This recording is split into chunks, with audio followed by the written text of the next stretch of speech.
Vamos elevar nosso pensamento a Deus nosso Pai, a Jesus o nosso Mestre, e dizer que somos privilegiados por estarmos aqui falando numa data que, embora seja uma data humana, muitas pessoas pensam no Senhor. E os sentimentos tendem-se a elevar um pouquinho. Pedimos a inspiração para a Águida, que ela seja fiel ao espírito profundo da doutrina espírita, como sempre o faz. E nós precisamos, parte somos de uma comunidade humana e que a esperança do mundo divino é que nos tratemos como irmãos, com solidariedade, com respeito. Então a oração é uma das atitudes que elevam os sentimentos. Não importa em que religião essa pessoa esteja, mas a oração sempre contribui, ela é sempre benéfica. Ou então ela não é oração. Que tenhamos uma noite bastante profícua, bastante inspirada, a Águida, e nós todos que possamos interpretar de uma maneira bastante profunda como é a doutrina espírita. Pai nosso que estais nos céus, santificado, Senhor, seja o vosso nome. Venha a nós o vosso reino, seja feita a vossa vontade, assim na terra como nos céus. O pão nosso de cada dia dai-nos hoje.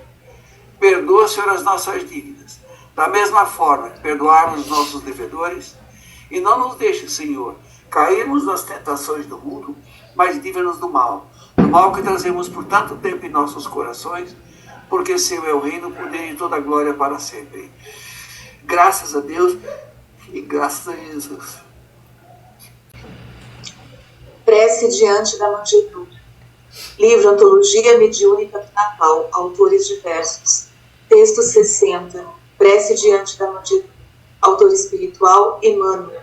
Médio Chico Xavier. Senhor, diante da manjedoura em que nos descerras o coração, ensina-nos a abrir os braços para receber-te. Não nos relegues ao labirinto de nossas ilusões, nem nos abandones ao luxo de nossos problemas. Vimos ao teu encontro cansados de nossa própria fatuidade. Sol da vida, não nos confies às trevas da morte. Fortalece-nos com o ânimo. Reaviva-nos a fé. Induze-nos à confiança e à boa vontade. Tu que renunciastes ao céu em favor da terra, ajuda-nos a descer com o supremo bem para sermos mais livres. Tu que deixastes a companhia dos anjos sábios e generosos, por amor aos homens ignorantes e felizes, auxilia-nos a estender com os irmãos mais necessitados que nós mesmos o tesouro de luz que nos trazes. Defende-nos contra os vermes das vontades, ampara-nos contra as serpes do orgulho, conduze-nos ao caminho do trabalho e da humildade. E, reconhecidos à frente do teu berço de luminosa esperança, nós te rogamos, sobretudo, os dons da simplicidade e da paz, para que sejamos contigo fiéis a Deus, hoje e sempre. Assim seja, Emmanuel. E aí nós temos o pós-parto, Emmanuel e Chico. Então, mais uma vez, boa noite a todos. Poucas pessoas não estavam aqui no início que a gente estava conversando. Então, vamos hoje concluir esse capítulo 13 do livro A Gênese, e trata dos caracteres dos milagres. Então, milagres é uma coisa, como nós já começamos a ver, que para a doutrina espírita não é uma coisa que exista. E Kardec, ele traz, imagina, um capítulo inteiro para fazer diversas discussões a esse respeito. Então, o que nós vimos no mês passado? Primeira coisa, que etimologicamente a palavra milagre significa admirável, surpreendente, né? Academicamente, ele seria um ato divino contrário às leis naturais, às leis conhecidas. E com o tempo a ideia foi se ampliando até que todos mais ou menos se acostumaram a utilizar, que seria como que uma derrogação das leis divinas. E dentro da doutrina espírita não é assim que está visto. Então, o que trataria da derrogação das leis da natureza, uma coisa que inclusive Kardec vai abrir mais nesse tópico que nós vamos abordar hoje. Então, Kardec comenta que para quem não conhece as leis, né, que a ciência já descobriu, a ciência faria milagres diariamente. Então são coisas que acontecem, que as pessoas não conhecem as leis por trás desses fenômenos, então estariam acontecendo milagres diariamente. O que o Espiritismo fez?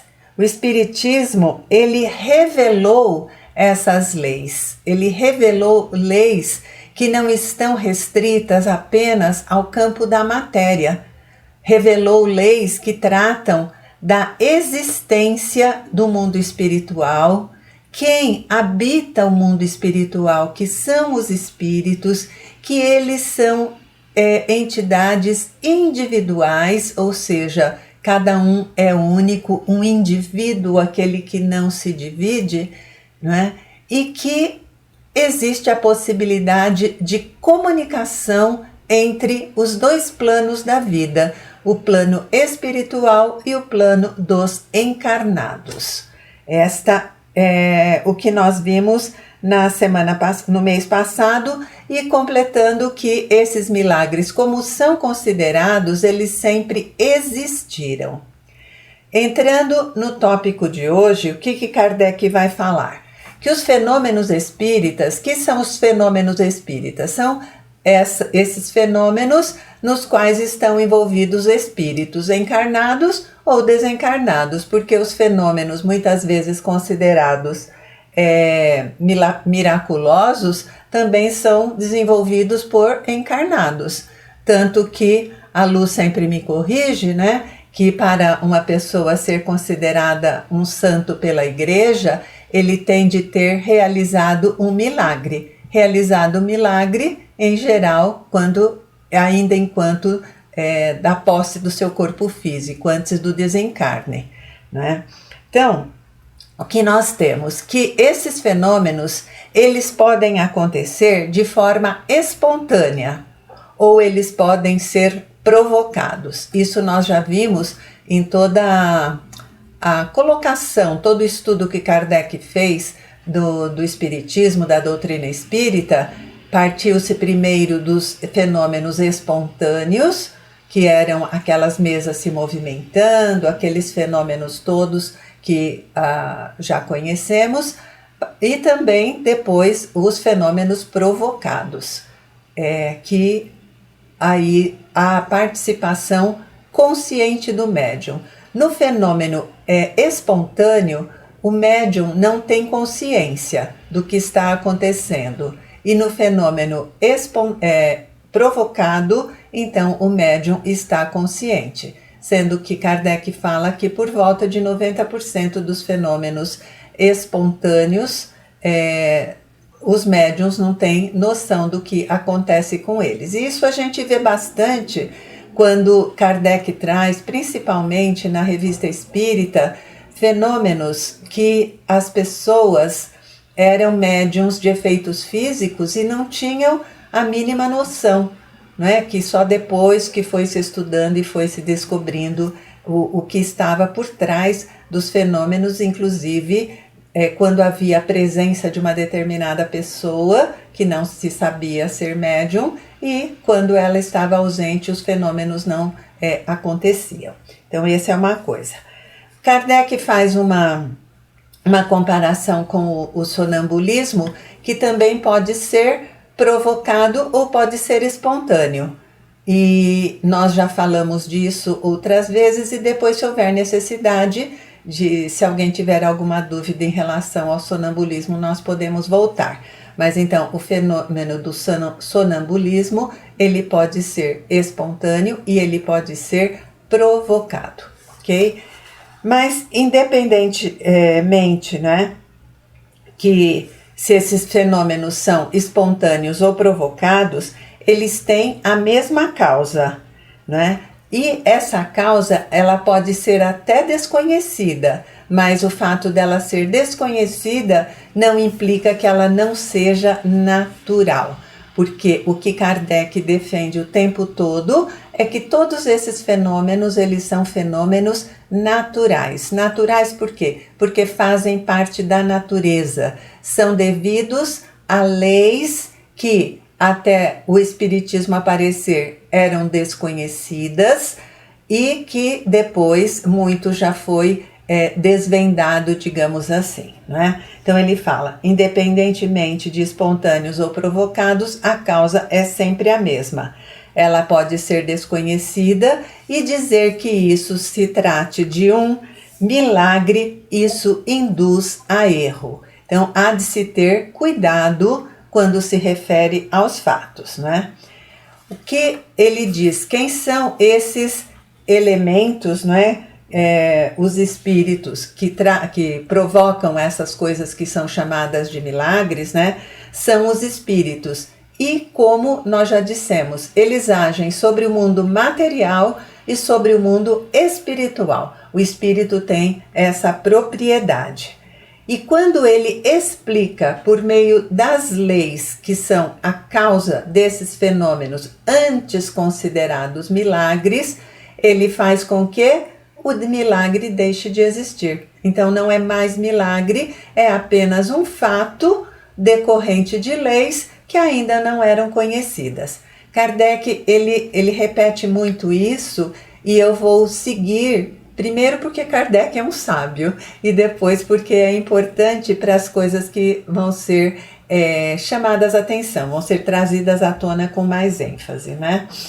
E aí ele fala, quando o Espiritismo explica essas leis, ele retira o caráter do maravilhoso, assim como do magnetismo. Lembra do magnetismo animal, que nós já falamos? Não é esse magnetismo elétrico, né? É o magnetismo que é a possibilidade do espírito atuar sobre os fluidos que existem, provocando fenômenos com a utilização desses fluidos. Então, aí seria esse magnetismo. Repete que os fenômenos sempre existiram, suas leis não eram conhecidas e, sendo conhecido, o maravilhoso desaparece. Para o Espiritismo, os milagres não existem.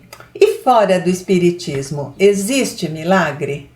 Nós sabemos que o Espiritismo, ele apresenta leis que são leis gerais. Quando nós falamos as leis espíritas, não é que elas sejam exclusivas do Espiritismo, são leis que foram trazidas à tona, foram esclarecidas, foram leis que foram explicadas pelo Espiritismo. Então não é uma questão de exclusividade. Então quando o Espiritismo diz que não existe milagre, ele não está falando só dentro do Espiritismo, ele está falando que não existem milagres.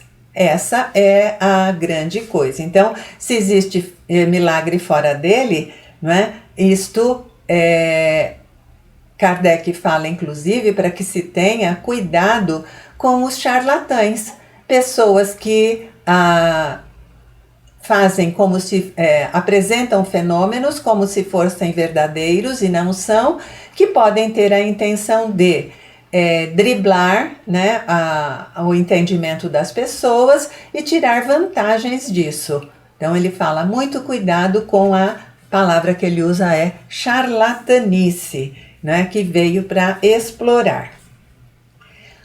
Aí Kardec entra numa consideração sobre a derrogação das leis divinas. Ele pergunta, né, Deus derrogaria as suas leis?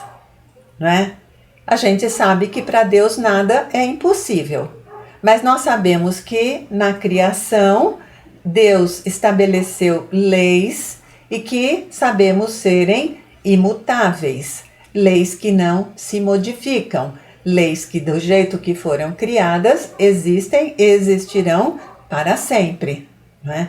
Então, a primeira coisa, mas como para Deus nada é impossível, Deus poderia derrogar as suas leis? Aí vem a pergunta, por que ele faria isso? Para que ele faria isso? Deus precisa mostrar o seu poder, né? Imagina, que nem muita gente fala, né? Se isso for verdade, me mostre. Joga um raio não sei aonde, faça não sei o que, né? Então, são situações nossas, de nós humaninhos, né? Nós espíritos encarnados, que pretendemos peitar Deus e falar, se você quer que eu acredite em você, me mostre que você é poderoso mesmo, né? Eu já ouvi isso muitas vezes, eu não sei quanto a vocês, mas eu já ouvi coisas desse tipo. Então, Deus se ocuparia de uma infantilidade dessa? Essa é a questão que Kardec nos traz, né? O que ele diz aqui assim, os milagres, né, não são necessários para nós glorificarmos Deus. Nós já temos todo o universo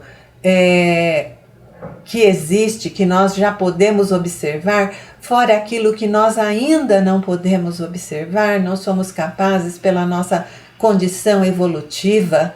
Então, só com o que nós já podemos ver, observar e avaliar, nós já vemos que a grandeza de Deus realmente é infinita e ele não precisa derrogar as suas leis, né? E aí ele fala, e se ainda existem fatos que não compreendemos, é que nos faltam os conhecimentos necessários, né? Então, se Deus derroga acidentalmente uma de suas leis, ela não é mais imutável. E aí entra numa outra questão que é considerada também por outras denominações, inclusive cristãs, que diz, né, que o demônio, o Satanás, Satã, qual nome queira dar, o espírito do mal, né, ele poderia desorganizar a obra de Deus. Então Deus faz, vem o espírito do mal e desfaz. Veja, se Deus permitisse, seria até alguma coisa, mas se esse espírito do mal desfaz alguma coisa feita por Deus, ele teria mais poder do que Deus. Então Deus não seria onipotente. Olha que raciocínio importantíssimo que Kardec nos traz. Porque nós vemos muita gente atribuindo coisas ruins ou dificuldades ou tudo que acontece ao espírito do mal, né? Nós dentro da doutrina sabemos que não existe esse Satanás que é dito, são espíritos, esses espíritos do mal são ainda pouco evoluídos, ainda presos a uma condição de inferioridade moral importante, mas não existe nenhum espírito eternamente dedicado ao mal. E voltando, se ele conseguisse desorganizar, derrogar as leis divinas, ele teria mais poder de Deus do que Deus, e Deus não seria onipotente. Isso acho que fica claro, né? Esse é um dos tópicos. Então, e se Deus permite que esse espírito do mal faça essas coisas para induzir o homem ao mal, o ser humano, o espírito ao mal, então Deus não seria bom. Então, veja, se ele permite que algo ou alguém provoque mal a uma outra pessoa, então onde estaria a sua bondade? Então seria um segundo dos seus atributos que seriam negados por essa combinação de fatores. Então, Kardec faz toda essa discussão para nos mostrar que não há necessidade de Deus derrogar as suas leis e que se isso fosse permitido, né, o que aconteceria? Deus não seria ou não teria esses atributos como a doutrina espírita entende, então Deus não seria mais o Deus, ok? E aí, outra coisa que Kardec traz, se por exemplo, dentro dessa derrogação das leis, o resultado é bom, né? Por exemplo, a pessoa vai se submeter a algum tratamento com esse espírito do mal e ela se cura, por exemplo, de uma doença. Aí Kardec fala, seria ilógico crer que algo que tem um bom resultado fosse proveniente de uma origem má. O que diz Jesus sobre o fruto da árvore? A árvore boa dá fruto bom, a árvore má dá fruto mau. Então, se alguém, né, recebe um benefício considerado milagre, mas a origem dele foi um espírito do mal. Então, Kardec fala que isso fere a lógica e não poderia ser, né? Então, ele fala, qualquer que seja a origem, se vem de encarnado ou desencarnado, o uso da inteligência e dos conhecimentos científicos, o uso pode ser para o bem ou para o mal. Se o resultado é bom, seria ilógico atribuir-lhe uma origem diabólica. Repetindo, a árvore boa dá bons frutos. E aí Kardec, ele elenca uma série de coisas que são ou foram consideradas milagres, né? Por exemplo, os fenômenos do magnetismo, como nós já falamos. O passe magnético é um fenômeno do qual se utiliza o magnetismo pessoal, magnetismo espiritual. O que acontece? Muitas vezes ele pode levar a uma cura até instantânea. Não é considerado milagre. Não, ele é a ação de um fluido sobre aquela pessoa. O sonambulismo, outra coisa. O espiritismo. Os êxtases. Êxtase é um estado em que o espírito ele se afasta do corpo, obviamente com o perispírito, na companhia do seu perispírito, e vai para regiões do espaço de altíssimo padrão vibratório. E a sensação, a condição é tão boa que muitas vezes o próprio espírito não quer retornar. É um desdobramento, mas é um desdobramento especial no resultado que ele tem sobre a condição do espírito envolvido, né?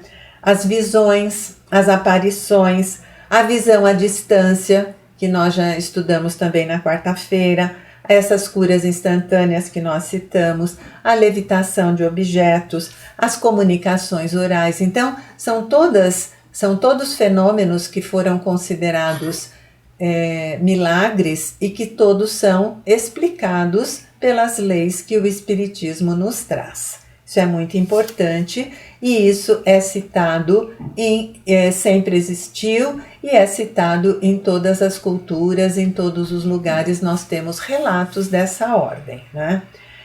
A outra discussão que Kardec traz é a dependência que pessoas têm ou acreditam, ele fala inclusive por parte de teólogos, de que se não existe o milagre, não existe religião. Olha que afirmação forte. Se não existe milagre, não existe religião. E ele diz, né? O sobrenatural, com essa afirmação, ele seria o fundamento de toda religião. Aí o que acontece quando esse sobrenatural passa a ser natural, como faz o Espiritismo ao explicar essas leis? A religião não vai mais existir? Esse fundamento deixa de dar sustentação a essa religião, não é? Então ele fala, se fosse assim, a sua base seria muito frágil. Com o tempo, os fenômenos sendo explicados, não haverá mais uma religião possível. Se de fato ele pode ser reproduzido e ser comum, ele deixa de ser privilégio dos santos. Então, o que ele está nos dizendo? O santo, para ser santo, ele precisa ter feito um milagre. Só que esse milagre que o santo fez Para um espírito preparado, para um médium, ele vai poder repetir esses fenômenos e aí o santo deixa de ser santo, ou esse trabalhador, essa pessoa que está desenvolvendo esses fenômenos, fazendo essas coisas acontecerem, é que seria chamado de santos, né? Ele fala assim: o Espiritismo considera a religião cristã de um ponto de vista mais elevado. Dá-lhe uma base mais sólida que os milagres, que são as leis imutáveis de Deus que regem tanto o princípio espiritual como o material. Essa base desafia o tempo e a ciência, porque ambos virão sancioná-la. Então, não é o fato de ser sobrenatural que vai dar a sustentação. Pelo contrário, vai ser justamente a existência do espírito que vai fazer a diferença para a existência da religião. É o elemento espiritual e todas essas leis que foram trazidas, não é? Então, ele fala: não é possível que o sobrenatural seja necessário às religiões, e sim o princípio espiritual. Não existe a necessidade do sobrenatural para ser a religião, para render a Deus o culto que lhe é devido. Inclusive, nós vemos isso nos ensinamentos de Jesus, porque as pessoas até achavam e diziam que você teria de ter um templo onde, como é que fala aqui? Fazer o culto ao divino, o culto a Deus, né? Onde rezar, onde se encontrar com Deus. E Jesus nos fala justamente o oposto. Ele fala que nós poderemos entrar em contato com o Criador em qualquer lugar do planeta, em qualquer lugar, mas principalmente dentro de nós, porque é lá que está o nosso elemento divino. Então, todas essas crenças, essas ideias, elas caem por terra, não são coisas que são valorizadas, né? Então ele fala, não existe... Então, com a razão, nós estamos usando o quê? Kardec está fazendo um raciocínio, ele está usando o intelecto, a razão, e ele diz, com a razão sancionando a religião, deverá haver redução de incrédulos. Então, o que ele está dizendo? Que não há necessidade do sobrenatural para que uma religião exista. Existe a necessidade do princípio espiritual e a razão que vai fazer com que todas essas coisas se relacionem, que elas venham à tona, ok? E para concluir, ele diz assim, se tomamos o termo milagre etimologicamente, nós vamos ter milagres acontecendo incessantemente sobre as nossas vistas, né? No sentido do maravilhoso, do excepcional, do lindo, né? Então ele fala, como dar então uma ideia do poder de Deus? Kardec reafirma, mostrar para todos os que tenham essa intenção e essa vontade, o poder de Deus na sabedoria infinita que preside a tudo. Nós sempre falamos, né, nos capítulos anteriores que foram estudados, Kardec sempre volta a esse tema, que quando nós vemos esse imenso poder do Criador, que nós nos maravilhamos com isso. Então, seria este poder imenso e amoroso esse milagre. Ele fala, na admirável organização de tudo que vive, na frutificação das plantas, na adaptação de todas as partes de cada ser, suas necessidades conforme o meio onde é chamado a viver. É necessário mostrar-lhe a ação de Deus num broto de planta, na flor que se desabrocha, no sol que tudo vivifica.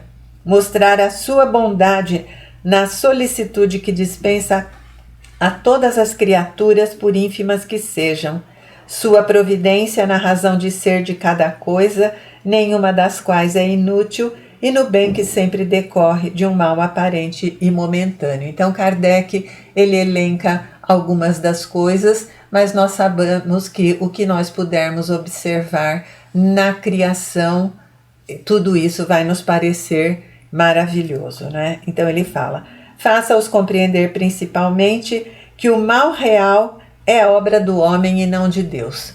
Esse é outro aspecto que eu sei que muita gente tem dificuldade de entender, porque se nós, como já foi também discutido lá atrás, se nós dizemos que Deus é a bondade soberana, a bondade infinita, nada do que provém de Deus vai ser mal, vai ser ruim. Então, o mal que existir é fruto de cada um de nós mesmos e das escolhas equivocadas que nós fazemos perante as leis divinas. Não procure amedrontá-los pelo quadro das penas eternas, nas quais acabam não acreditando mais e faz duvidar da bondade de Deus. E aí ele diz: mas encoraje-os pela certeza de poderem redimir-se um dia e reparar o mal que tenham feito. Então traz o quê? Traz a esperança. Quando se traz essa existência dos espíritos e a sua pré-existência ao corpo e a pós-existência ao corpo, traz a esperança, porque esse que sobrevive ao corpo futuramente se utilizará de um novo corpo para se manifestar e dessa forma até conseguir fazer, como ele diz aqui, reparar o mal que tenha feito. E aí ele faz mais alguns comentários e ele fala: e assim eles compreenderão que um ser tão grande, ocupando-se de tudo, velando por tudo, prevendo tudo, deva ser soberanamente poderoso. O trabalhador o verá ao sulcar os seus campos e o infortunado o louvará em suas aflições, porque dirá a si mesmo: se sou infeliz, é por minha culpa. Então os homens serão verdadeiramente religiosos, racionalmente religiosos, não é? Principalmente aqueles que não forem mais forçados a crer que pedras que suam o sangue ou estátua que piscam olhos e derramam lágrimas. Então Kardec ele conclui esse capítulo falando-nos das discussões possíveis em torno desse tema de milagre e como nós poderemos observar a sua inexistência, e nos dá também subsídios para que possamos apresentar a quem venha a nos questionar, né, dando esses subsídios para que nós possamos ter como conversar com as pessoas que venham a ter dúvidas em relação a essa afirmação tão categórica do Espiritismo.